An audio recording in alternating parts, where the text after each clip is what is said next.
জুলাই শহীদ স্মৃতি ফাউন্ডেশনের দায়িত্ব ছাড়লেন সার্জিস আলম। জানাচ্ছি বিস্তারিত।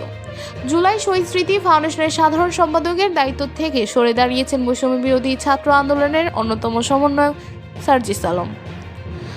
সার্জিস আলম জানান, ফাউন্ডেশনের কাঠামো ও কাজের প্রক্রিয়া পরিবর্তন আনা হয়েছে। এখন থেকে এক্সিকিউটিভ কমিটি পুরো অফিস পরিচালনার দায়িত্ব পালন করবে, যেখানে চিফ এক্সিকিউটিভ অফিসার সিইও হিসেবে মীর মাহবুবুর রহমান স্নিগ্ধ দায়িত্ব পালন করবেন।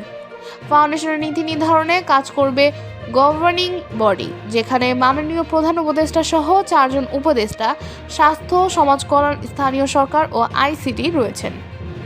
সার্জিস আলম জানান, 31 ডিসেম্বর পর্যন্ত তিনি দায়িত্ব পালন করবেন এবং 7 জানুয়ারি আনুষ্ঠানিকভাবে দায়িত্ব হস্তান্তর করেন। দায়িত্ব পালনকালে 826 শহীদ পরিবারের মধ্যে 628 জনকে এবং প্রায় 11,000 আহতদের মধ্যে 2,000 আহতকে আর্থিক সহায়তা দেওয়া হয়েছে। তিনি বলেন, আমি আমার দায়িত্বের প্রতি সর্বোচ্চ আন্তরিকতা দেখিয়েছি, কিন্তু প্রয়োজনীয় সময় না দিতে পারায় আমি সরে দাঁড়িয়েছি। এটি দুর্বলতা নয়, বরং সৎ সাহসের পরিচয়। ফাউন্ডেশনের ভবিষ্যৎ কার্যক্রম নিয়ে আরও আপডেট পেতে আমাদের সঙ্গেই থাকুন। এই ছিল এখনকার মতো আপডেট। নতুন আরও আপডেট পেতে আমাদের সঙ্গেই থাকুন।